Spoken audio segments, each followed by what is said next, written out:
Hello, dear bankers. Hello, everybody. We are doing your preparation for CAIIB. A very, very warm welcome to JIB CIB Prep. हम करने वाले हैं module D का unit 20 आज के session में startup finance. काफ़ी इम्पॉर्टेंट चैप्टर है ना। रिसेंट टाइम में इसकी डेफिनेशन, स्टार्टअप की डेफिनेशन चेंज हुई है, जिसकी वजह से possibilities of asking questions from here is on higher end. Previous attempt देखूँ तो ऑलमोस्ट ऐसा कोई अटेम्प्ट नहीं है, जहाँ पर यहाँ से 2 से 3 क्वेश्चन ना आए हो। तो एक इम्पॉर्टेंट यूनिट है, थोड़े कंसेप्ट ज़्यादा हैं, इसलिए पहले मैं कंसेप्ट कराऊंगी और उसी के बाद हम क्वेश्चंस इस चैप्टर के करना शुरू करेंगे। तो चलिए दोस्तों, शुरू करते हैं स्टार्टअप फिनेंस के साथ। जैसे कि मैंने बोला कि डेफिनेशन चेंज हुई है, तो पहले इनिशियल डेफिनेशन के बारे में ही बात कर लेते हैं, और ये लर्न करनी है हमें। न्यू डेफिनेशन हमें लर्न करनी है, पुरानी डेफिनेशन के बारे में पता होगा तभी न्यू कर पाएंगे लर्न। ओके, तो पहले क्या हुआ करता था, किसी भी ऑर्गेनाइजेशन को, किसी स्टार्टअप को हम स्टार्टअप बोलते थे जिस दिन से वो इनकॉर्पोरेट हुई है, रजिस्टर हुई है, उसके 5 साल तक ही। बट अब ये 5 साल हटके हमारे पास 10 साल हो गए हैं।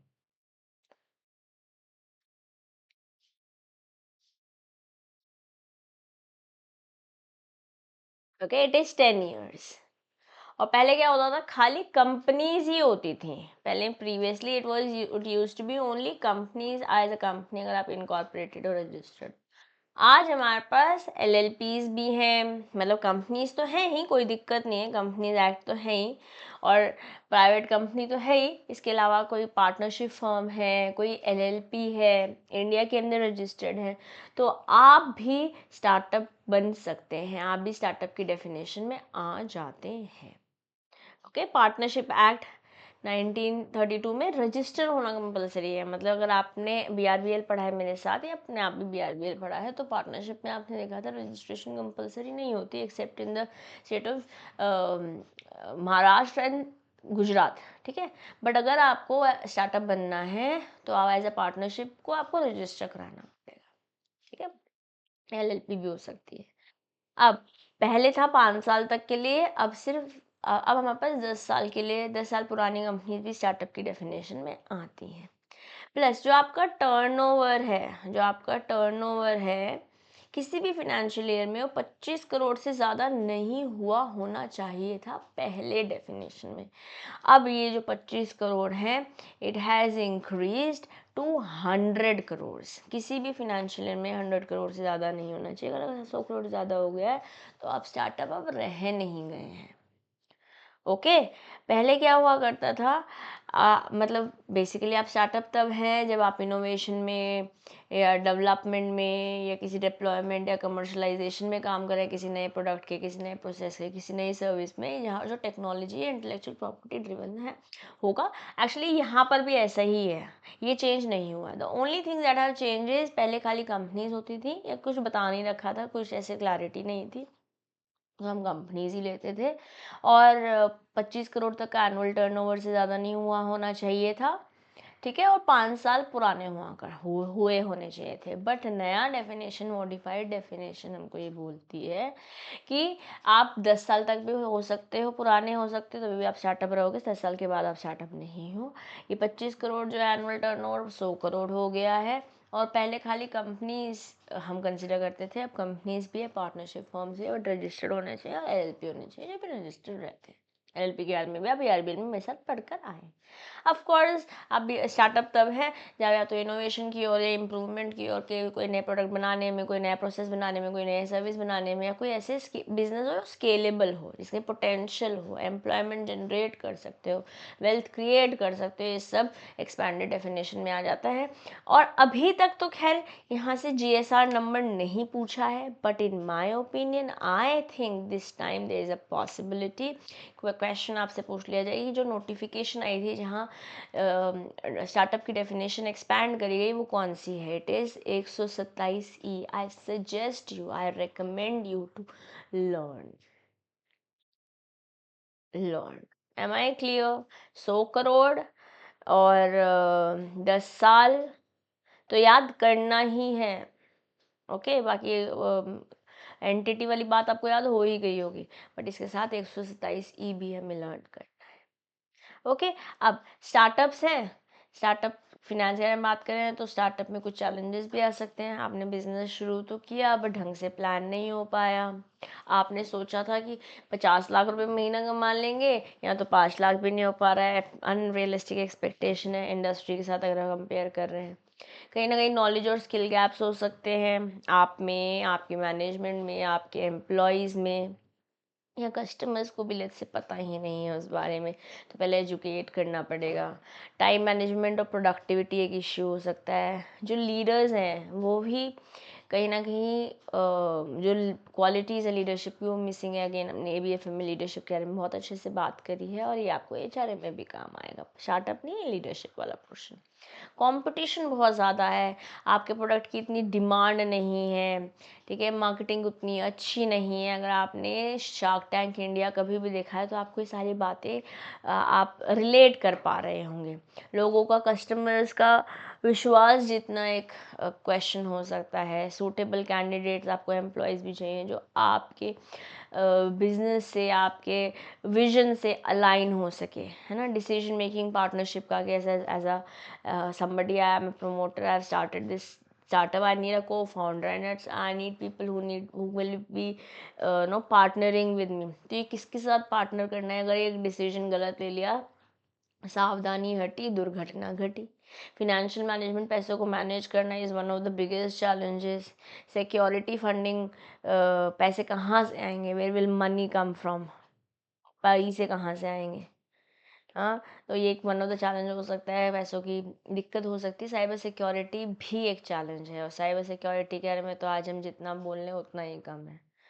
करेक्ट, मतलब आज वैसे तो FM and advertisements and etcetera places में you might have been able to see कि किस किस तरीके से लोग साइबर फ्रॉड कर रहे हैं। आपको घर में ही अरेस्ट कर ले रहे हैं, डिजिटल अरेस्ट एक्सेट्रा हो रहा है। But then any which way startups भी इस पूरे प्रॉब्लम से प्रताड़ित है ना। चलिए अब बात करते हैं टाइप्स ऑफ स्टार्टअप फिनेंसिंग। मोटे मोटे 3 तरीके से स्टार्टअप पैसे ले पाता है। एक डेट के थ्रू, एक इक्विटी के थ्रू, या हो सकता है गवर्नमेंट से, किसी NGO से, इंटरनेशनल फोरम से आपको ग्रांट मिल जाए, है ना। एक तो हमारे पास है डेट फिनेंसिंग, जहाँ पे आप पैसे उधार ले रहे हो बैंक से, या किसी HNI क्लाइंट से, HNI इन्वेस्टर से। हो सकता है वो इक्विटी और डेट दोनों का पोर्शन दे, या फिर अगर आपने रिसेंट शार्क टैंक देखा है तो वहाँ पर तो शार्क्स भी डेट और इक्विटी दोनों का पोर्शन दे रहे हैं। यस, वहाँ पे आपको कभी कभी हो सकता है कोलैटरल देना पड़ जाए। इसके अलावा हमारे पास इक्विटी फिनेंसिंग है, आप अपने कंपनी का हिस्सेदारी दे दो। जैसे कि लोग आके बोलते हैं I need 70 lakh in return of 5% of the stake in my company. You might have observed around, yes. तो finance, and then you have typically grants also, जो ग्रांट मिल जाते हैं by one organization other organization, ताकि promote हो सके achievement of a goal, encourage किया जा सके सुपीरियर परफॉर्मेंस। ग्रांट में किसी तरीके का पे बैक नहीं होता है, आपको पैसे वापस नहीं करने होते हैं। एक तरीके से ये स्टेजेस में डिसबर्स होता है। ऐसे नहीं 1 करोड़ का मान लेते हैं आपको 10 लाख का ग्रांट मिला तो इकट्ठे मिल जाएंगे। आप एक लेवल क्रॉस करोगे फिर उसके बाद मिलेगा, फिर और लेवल करोगे तो बैलेंस ऑफ द अमाउंट मिलेगा।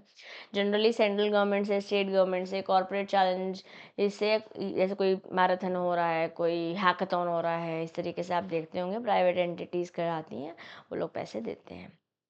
अब ये बहुत इम्पॉर्टेंट है, very important Indeed. Yes, startup के हमारे पास 5 स्टेजेस हैं, इसे हमें लर्न करना है। वाई एम आई सेइंग कि हमें लर्न करना है? क्योंकि हो सकता है आपसे अलाइन, मतलब क्रोनोलॉजिकली पूछ लिया जाए ये कौन सा कहाँ आने वाला है, क्रोनोलॉजिकल ऑर्डर में लगाओ, है ना, कि पैसे कैसे आते हैं स्टार्टअप फिनेंस में, किस तरह से फंडिंग आती है। यस, तो ये सबसे पहले होता है आइडिया फेज। आइडिया फेज में आप कैसे, जनरली आइडिया फेज में लोग खुद पैसे अरेंज करते हैं, इसे हम बोलते हैं बूट स्ट्रैपिंग, या अपने आसपास के लोगों से ले लेते हैं। ठीक है, फिर सीड फंड। सीड स्टेज, जहाँ आप जनरली इन्वेस्टर्स का यहाँ पर एंट्री हो जाती है। फिर एक बार सीड आ गई, अब थोड़े से और पैसे चाहिए ग्रोथ करने के लिए, तो सीरीज ए आ रहा है, अब स्केल करना है। अल्टीमेटली जिस इन्वेस्टर ने पैसे लगाए हैं वो अपने पैसे बनाकर जाना चाहेगा, एग्जिट लेना चाहेगा। Yes, so it is idea stage, seed fund, series A, scaling and exit option. These are your 5 stages in the startup sources of funding. Am I clear? Very well.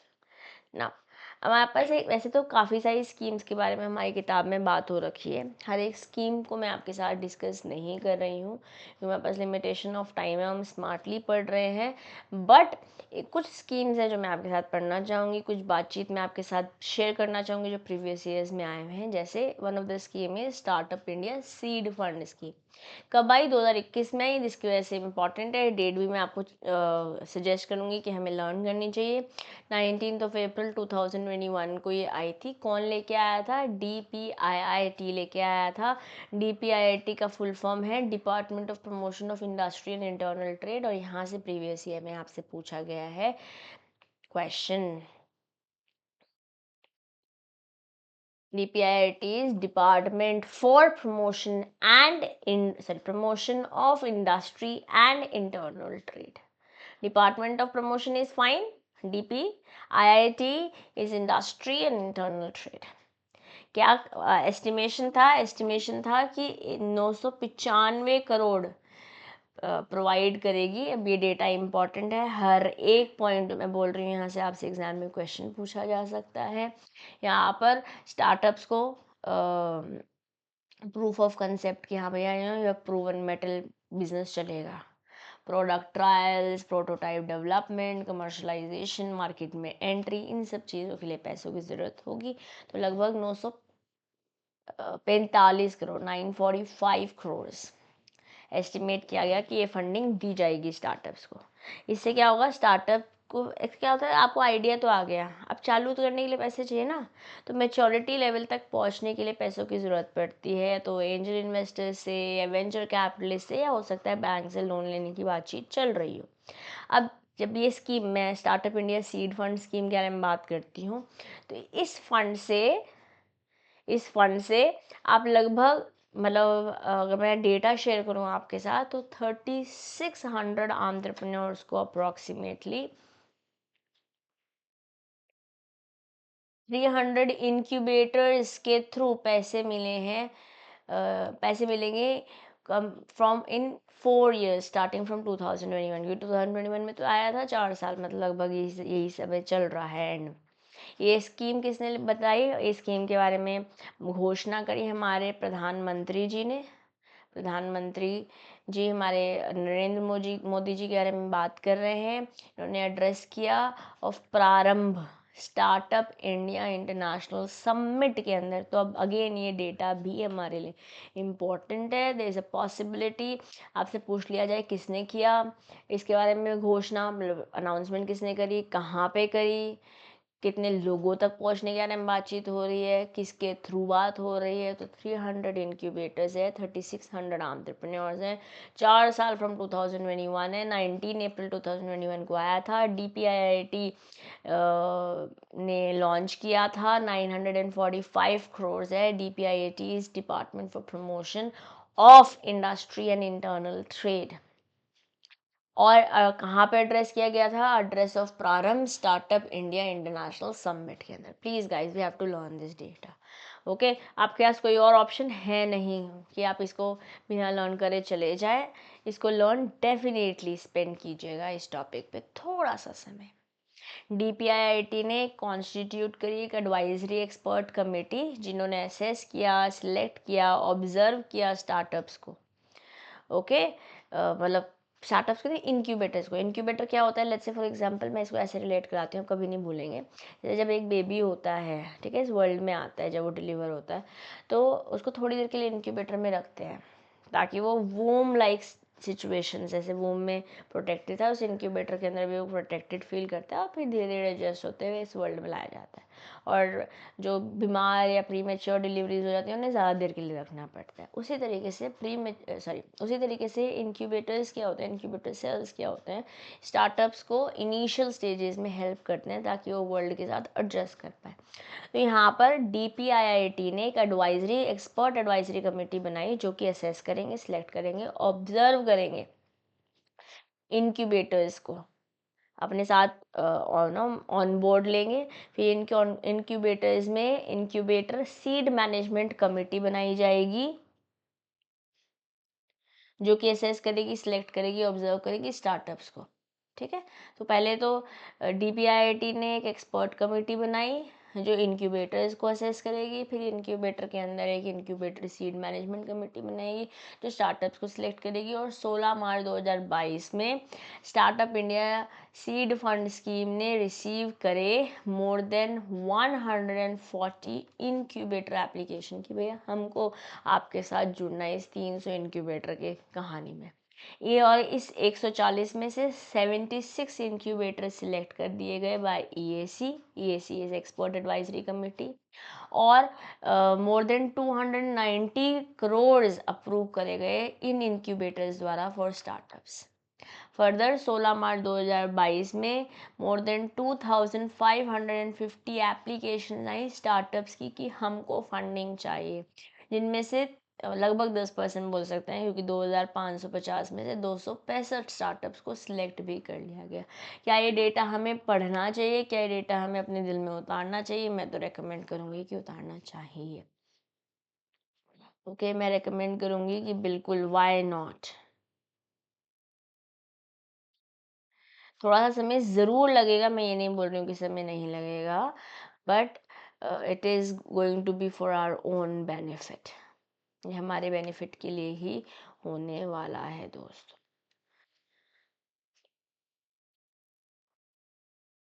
ठीक है,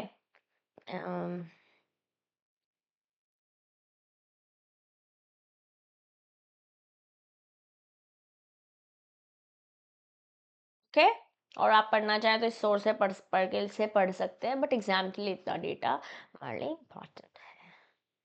चलिए क्वेश्चंस देखेंगे। Which of the following must be a key competency for a startup in order to be successful, कि ये तो होना ही चाहिए, एक स्टार्टअप में ये होगा तभी वो सक्सेसफुल हो पाए। क्रिएटिविटी एंड ओरिजिनलिटी होनी चाहिए, okay. Management of ties with government, सरकार से तो आपके टाइज हैं बट आप में कुछ है ही नहीं दम, तो क्या कर लोगे। एक्सलेंट पब्लिक रिलेशन है but again not have the product में जानी है, क्रिएटिविटी नहीं है, ओरिजिनलिटी नहीं है, या लोगों बैंक के थ्रू पैसे ले सकते हो, that will help you, but then eventually creativity and originality will stand out and therefore that's the right answer. ठीक, next question. Plug and play facilities and other common services are examples of what are referred to as common services within the context of an infrastructure that aids entrepreneurs in the early stage of startup life cycle. मतलब basically ये business के startups में, मतलब startups के initial level में आपको help करते हैं। और मैंने आपको प्रॉपर एग्जाम्पल के साथ समझाया है, डिलीवरी होती है, बच्चे आते हैं, एट्सेट्रा एट्सेट्रा। तो we are talking about incubators. तो बिजनेस का भी स्टार्टिंग फेज में इनक्यूबेटर्स आपको हेल्प करते हैं। एक्सलेटर ग्रोथ के लिए हेल्प करते हैं, एंजल इन्वेस्टर्स पैसे देते हैं, वेंचर कैपिटलिस्ट भी पैसे ही देते हैं। Okay, moving forward. In the decade that began in 2000, decade मतलब 10 साल, 2000 से लेके 2010 तक, which of the following enterprises in India may be considered as successful startup? Tata Consultancy, Crompton and Greaves, Broad Ryan या Flipkart? It's a Macmillan question, है ना। Macmillan question तो exam में पूछा जा सकता है। Answer of course is Flipkart. ठीक दोस्तों, now in which of the following fields India's startup movement has expanded greatly in recent years? कहाँ पे हमारा बिजनेस जो है स्टार्टअप्स की कहानी बहुत ज़्यादा ग्रो हुई है? ई कॉमर्स में, कंस्ट्रक्शन में, टेक्सटाइल्स में, डायमंड्स में, है ना। अगेन आंखें बंद करके आप बोल सकते हो we are talking about e commerce here. ठीक, which of the following factors is use as one of the yardsticks? Yardstick बोले तो मापदंड, to evaluate the success of a new business, market में आपका शेयर कैसा है, रिटर्न ऑन इन्वेस्टमेंट कैसा है, वैल्यूएशन कैसा है, प्रॉफिट कैसा है। अल्टीमेटली गेम किसका है? टू बियर है। देखा है आपने सीरीज इस क्या नाम था, पिक्चर, वैल्यूएशन है ना, it is valuation that we are talking about. Now, ESOPs are subject to double taxation. What are ESOPs? ESOPs are equity sweat options. मतलब इनिशियल स्टेजेस में सैलरीज बहुत नहीं दे पाते स्टार्टअप्स, तो वो क्या करते हैं, for employees that who stay with them उनको ESOP दे देते हैं, ESOP पूल के थ्रू ESOP दे देते हैं। मतलब they are not exactly shares, क्योंकि कंपनी अभी लिस्टेड नहीं है, पब्लिक नहीं हुई है, बट इवेंचुअली जब लिस्ट होगी तो ESOP जो है कन्वर्ट कर दी जाएंगी, ESOP की यूनिट जो है वो शेयर्स में कन्वर्ट कर दी जाएंगी। तो डबल टैक्सेशन लगता है? हाँ जी लगता है। The term dash refers to sum of money that is necessary to begin. ये पैसों की ज़रूरत है बिजनेस चालू करने के लिए या बिजनेस को कंटिन्यू करने के लिए, for the purposes of product creation, manufacturing, expansion, sales and marketing, inventory and office spaces too. क्या चाहिए? पैसे चाहिए। पैसे is what? Funding. फंडिंग की ज़रूरत है। स्टार्टअप, बूटस्ट्रैपिंग, बूटस्ट्रैपिंग मतलब bootstrapping can be one of the ways to take money, मतलब रेज मनी, वो अपने आप खुद पैसे रेज करते हैं, बूटस्ट्रैप है ना। This is funding that we are referring to. Now, the startup company cannot have received more than dash rupees in financial help from any other program offered by central or state government. Now this is a number that we need to remember. We're talking about 10 million. I don't know हम millions में क्यों बात करते हैं as Indians, because crores and lakhs etc. Becomes easy. But this is how the definition, the topic has been told to us. Learn. Important. Am I clear? Sorry. An incubator bare minimum requirement is that it should have capacity of seating of how many people? You should have at least 25 people. लेकिन incubator को incubator होने के लिए कम से कम 25 लोग की seating arrangement होनी पड़ेगी. Again we have to learn this funda. काफ़ी बड़ा चैप्टर, मैंने काफ़ी कोशिश करी कंसोलिडेट करने की. Which of the following is not a type of startup finance? Debt financing, equity financing, grant या नन ऑफ द अबव? ये सारे ही हैं क्वेश्चन पूछना नन ऑफ द अबव, ये तो आप सही कर देंगे. ये odd one out is none of the above, but अगर यही क्वेश्चन में ऑल ऑफ द अबव दिया होता तो आप कर देते गड़बड़. यस, तो just here is a reminder, read the question carefully. Read the question carefully. Am I clear to everybody?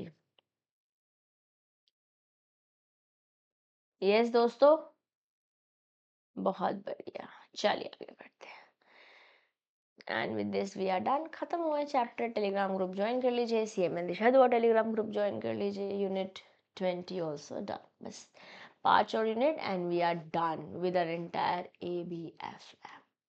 Okay, taking your leave now. I'll see you in the next session. Till then, keep learning, keep growing. This is your friend and your teacher, CMN Disha Dua, signing off for today. Bye bye.